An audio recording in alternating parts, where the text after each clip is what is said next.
Welcome to the ISF podcast from the Information Security Forum.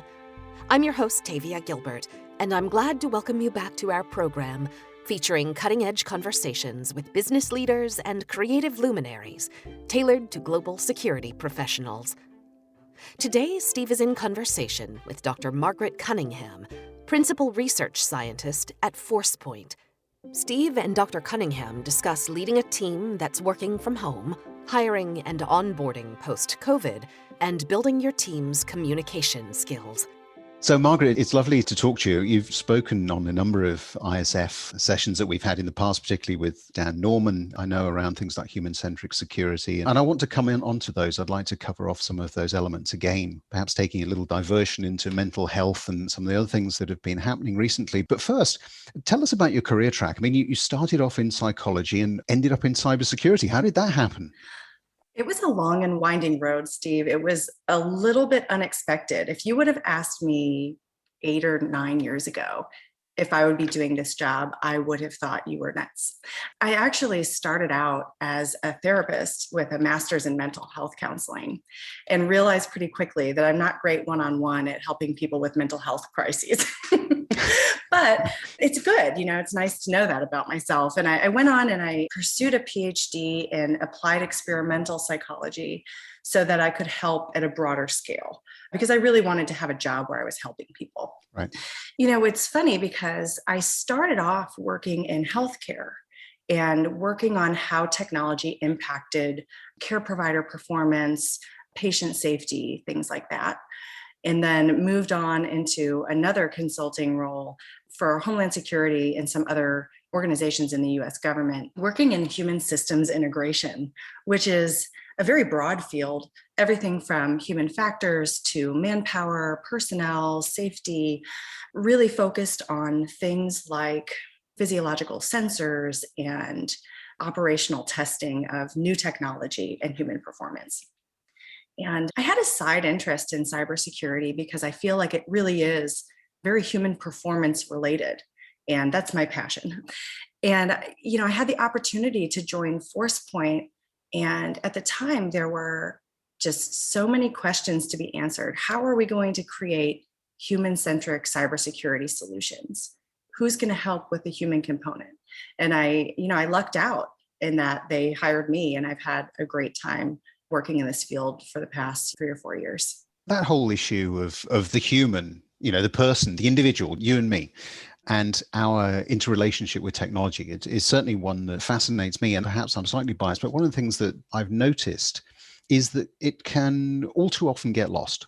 So when we talk about security, we very often talk about technology solutions that are going to solve problems for us. And part of that is down to the fact that there's a shortage of skills. But really, for me, it's people that are at the heart of all of that. And so I get very frustrated sometimes with vendors that keep talking to me about, technology and how that's going to save the world, if you like. How do you go about resetting that dial so that we get the balance between technology, which, don't get me wrong, has a whole range of benefits, and the people? How do we get that balance right? It really is starting to become a little bit more welcome. And, I think one of the issues is that it does seem possible that people who aren't, experts in psychology or behavior understand people, right? So they will take on the role as the engineer or software developer who copes with the people issues. But the reality is you really do need to have expertise in this area. Part of the battle is getting invited early enough. Right. And, a lot of the wheels have been set in motion. People have development roadmaps and their development cycle and all of their sprints planned out and all of these beautiful things. And for the most part, they hadn't thought about integrating the human part into that process. So they will try and tack it on at the end where you really can't do as much good. So we really depend on people who believe in it to evangelize and bring us in early. I might not understand exactly every detail of software architecture, but it certainly helps me understand what I can do later if I can see how the data is going to move, what we're doing with it, how we're creating risk scores, all of those different factors. It's a real challenge though, isn't it? Because, we talk about trying to get security involved at the right stage, and now we're trying to get people involved in security. And so we're sort of working our way back, it seems to me. What are some tips for doing that? I mean, somebody, people listening to this going, yeah, I get it, but how do you actually do it? It is an investment, and it's an investment in your personnel. You've got a range of different types of behavioral scientists. You wouldn't need necessarily someone with my background to be helpful. You may already have a user experience or user interface team that hasn't really been integrated very well. If you have those people, you can start there. And that's actually a pretty easy win for a lot of companies that have those types of human design assets on their team. But it's partially that we have to understand what cognitive scientists, designers, human factors people can offer. And in a sense, that responsibility lies on people in my field to communicate beyond the academia, beyond the peer-reviewed journals, and get ourselves out there and collaborating and communicating with people in the security field. Again, not a technological solution. No, not at all. Which leads me on to my next question, actually, which is, who's your best friend? So within the organization, who helps you with that? Is it, I'm sitting here thinking, is it the HR director? Is it the CEO? Is it the CISO? Who do you sort of align best with? Maybe it's a business leader. I don't know. I fit really well in R&D groups, primarily because they're trying to do something new anyway. There's a lot of flexibility and creativity. What are we going to test? What are we going to build? What's the vision? And I tend to be very welcome in those groups because it's very open-minded. Mm-hmm. And that's a great place to start, especially because testing out new ways to integrate human stuff or measure human stuff can be very challenging. And so that sort of rapid innovation center allows us to do things more quickly, create the prototype more quickly, fail more quickly. Right. And that's critical. So I love the R&D centers. Let's sort of shift gears a little bit now, Margaret. We've talked about the R&D piece and getting involved early. And I guess, that's probably in the ideal situation. We had this thing called the pandemic, which suddenly hit us from nowhere. And depending on which part of the world listeners happen to be in, they'll be at various different stages of lockdown or hopefully coming out of that. But I think what will be consistent is that it's had an impact on personal and professional lives, which have changed dramatically to reflect the shift to home and to remote working. And that has brought about a number of different changes, hasn't it, from a security standpoint? What's your take on the challenges that we've had to face there, and indeed the ones that we're going to continue to have to face going forward? The challenges are enormous, but I have been relatively pleasantly surprised at how quickly organizations and even governments have moved to allowing people to work from home, for instance. Mm-hmm. It's not perfect. Things are definitely going wrong. There are definitely security concerns, but this really forced all sorts of different organizations to be much more dynamic, much more flexible, and to adapt to the environment to support their workforce and also to support their companies. It's been kind of amazing to see. That said, we have a ton of different issues with transitioning to the cloud and depending on remote access to organizational assets. And I think that is the biggest challenge for the security world. Right. You may have seen that we've just launched our Threat Horizon report that looks out to 2023.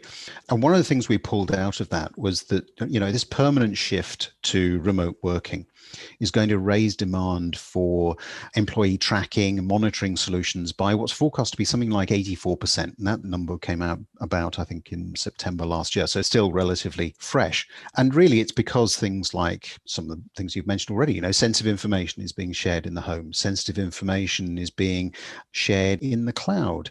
And then we've got hackers, of course, that are seeing it as an opportunity to target home Wi-Fi systems and so on. All of that really shines a light on what you were talking about earlier, which is, security by design or awareness by design. But that horse is now bolted, right? So how can we now retrofit effectively security awareness to combat some of the issues that I've just been talking about? Because personally, I'm not a big fan of tracking and monitoring our employees. That doesn't sit well with me from a trust perspective. Yeah, and trust is a huge word in our industry anyway, but we have some unspoken psychological contracts between employees and employers that are often ignored when we start doing things like behavioral monitoring of employees. Right. And that could be a huge problem, because one of the things that drives insider threat or retaliatory anger from employees is feeling like they've been duped or tricked or victimized in some way. Mm-hmm. And feeling that trust relationship is actually critical for part of our security. But that said, it's going to be very difficult to retrofit something like that. And it's going to be a problem if companies think that using behavioral monitoring is a way to control. Because frankly, people don't like to be controlled all the time. Right. And if you do attempt to use it as a draconian control system, you'll find that human ingenuity and creativity means people will do what they want anyway. And that is worse, actually. Trying to figure out the creative ways your employees are getting around your security is worse than being able to understand what they're doing. Right. So what does good look like? If I'm not going to go down this sort of tracking and monitoring route, what can I do? What is going to work for me to help secure some of these things that are really, from a business perspective, keeping people up at night? How safe is my data in somebody's home, for instance? I guess I do believe that some degree of behavioral analytics and monitoring is okay and very useful, but not in the sense that it's like creepy and tracking your productivity and making sure that you're clicking your mouse every 15 minutes and you're on all day. That's a terrible idea. Mm-hmm. Not very successful. Right. But when it comes to understanding something like, okay, Margaret is your psychologist. She accesses certain types of data. She moves approximately this amount of data per day. She tends to download things like this. She communicates with these people. Understanding those habits and my patterns and my role is very helpful in detecting whether or not it's really me, mm-hmm. and also whether or not I'm doing something that's very bizarre that could be impacting the safety of the company's data. Right. So we're monitoring, looking to see how patterns change rather than digging deep into how often you're clicking on a mouse and that kind of thing, as you say. Yeah. And one of the things that is critical for people to be happy in their jobs, and really like happy employees make great companies, is I love chatting with my coworkers. Mm-hmm. I love, checking in with someone who just had a baby or got a new dog or just moved. That's fun. I mean, those are things that we take for granted in a physical office. Right. And we have to make room for those things in our distributed workforce. It's really healthy. Yeah, it is. Absolutely. And I was going to say to you, what have you seen that really works well like that? I mean, at the ISF, we've got things like coffee hours and that kind of stuff. But what else is going on out there? What does good look like in that kind of thing? It's a really difficult balance because we're burnt out on video chats. Yeah. And I don't know that it would be a bad idea to create an opt-in buddy system of some sort where you have a partner who you can reach out to, or someone else in your organization, maybe not even on your team, mm-hmm. who you can say like, I need a personal vent, or this is what's going on. I don't know that would be a bad thing. Obviously, we don't want to put a burden if somebody's really having a terrible time or breaking down. You have another employee saying, what am I supposed to do about this? But kind of fostering the relationships is critical. And this is really points to having great managers. Right. Great managers can do a lot of good, and bad managers can do a lot of harm during these times. Somebody listening to this is probably thinking, I'd like to be a great manager. What do I do? What are the sort of things that constitute being a great manager in this kind of remote environment from that sort of human element that you've just been talking about? Giving your team visibility, showing off what all of your team is doing, giving credit to people for smaller things sometimes, sending out that email or that recognition can be very important during moments where you can't really get together and celebrate something, or it's mm-hmm. difficult to show who's working on what. Having people feel that their work has a purpose, that they're valued for their work, and that their work is contributing to the goal, right? And sometimes, when you are a person who's in the weeds, coding something, you might not hear what the big picture is anymore. Right. And that comes down to communication again, another human thing. Absolutely. You just touched on burnout.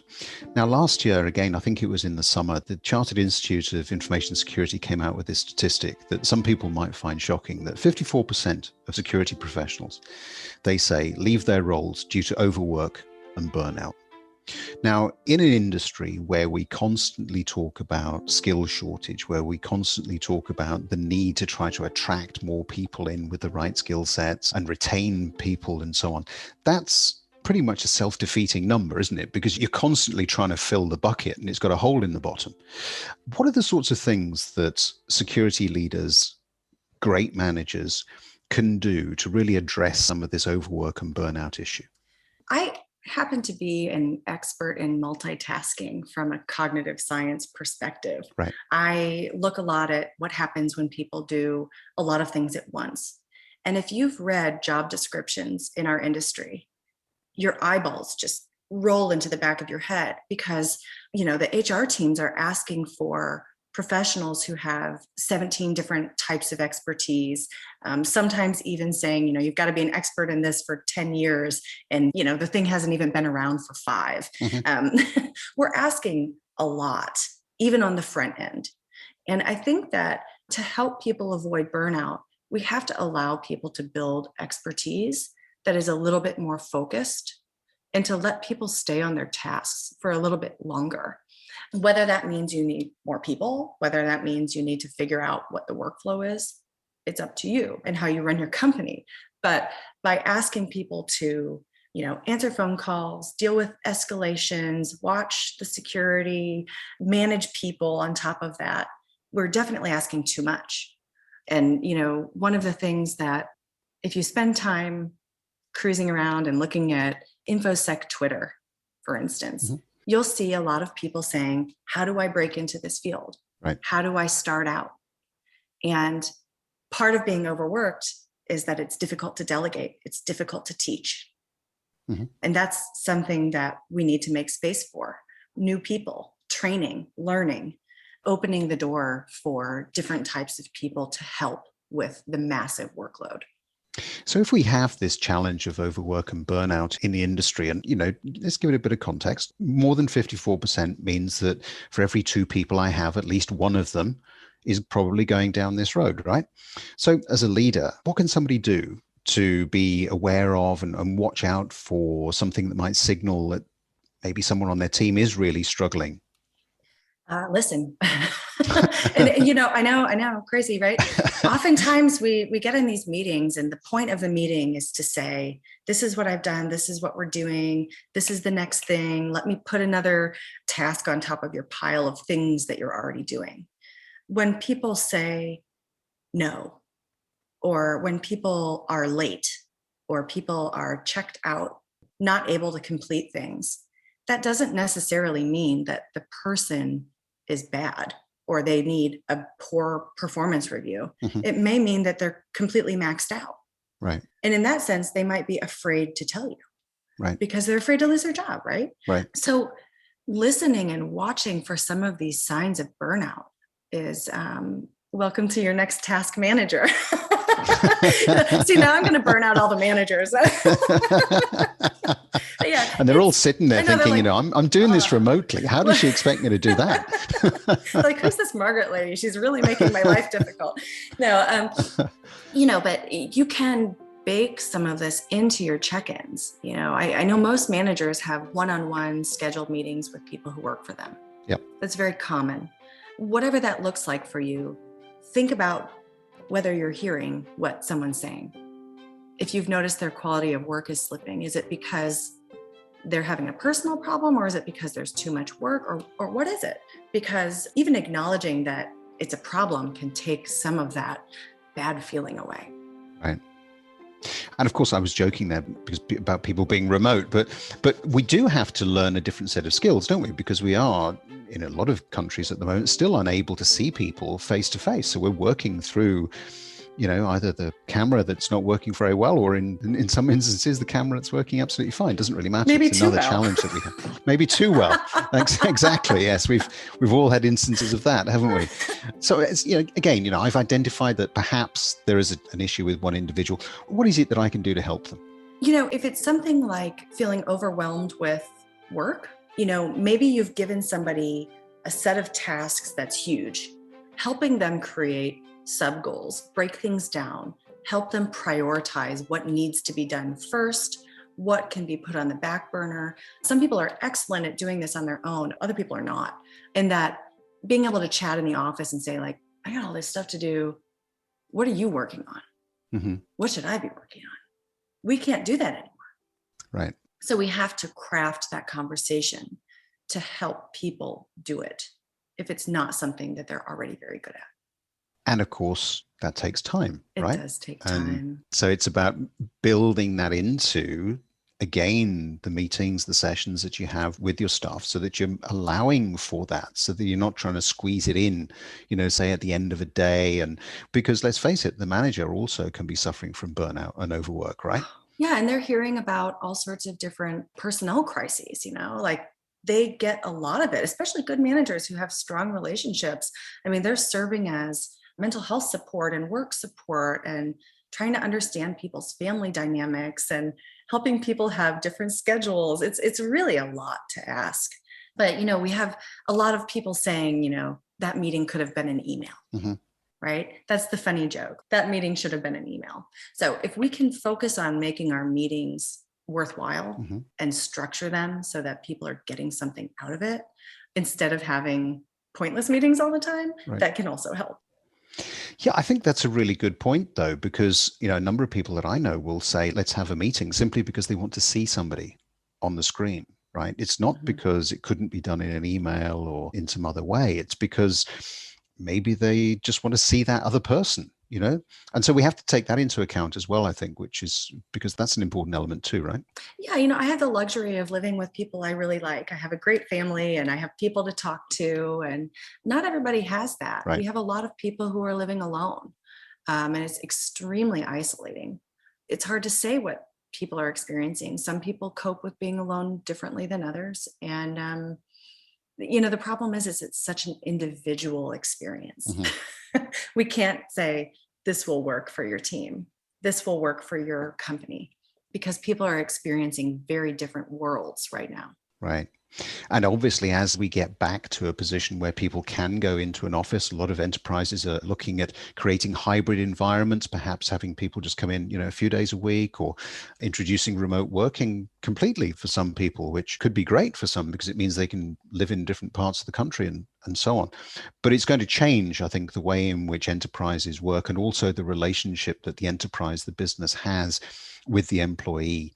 And for me anyway, we're just beginning to really understand some of those issues, because what we've just been talking about is a very small part of what's going to become a very much more important, I think, and larger byproduct of emerging from pandemic and changing the way in which we operate. So if we could just sort of, look forward a little bit now, what are the sorts of exciting challenges that you think we're going to have to face from a leadership standpoint when it comes to working with our people in this new environment that we're moving into? We have a lot of turnover in our companies. A lot of people change jobs every year or two, year or three. That refresh is going to be both exciting and very challenging. Mm-hmm. How do you onboard someone who doesn't know anyone? Right. How do you get them to understand who they can reach out to? I talk to people all over the company, all different types of roles. If I hadn't have had the luxury of being in an office to get that face and that name and figure out who I should email or knock on their door, it would be much more challenging than it otherwise was. Yeah. So, creativity in onboarding and creativity in team building is, I think, going to be actually like a hot market for someone who's good at it. Mm-hmm. Group dynamics are strange even in the best of times. So yeah. We're adding another layer on top of that.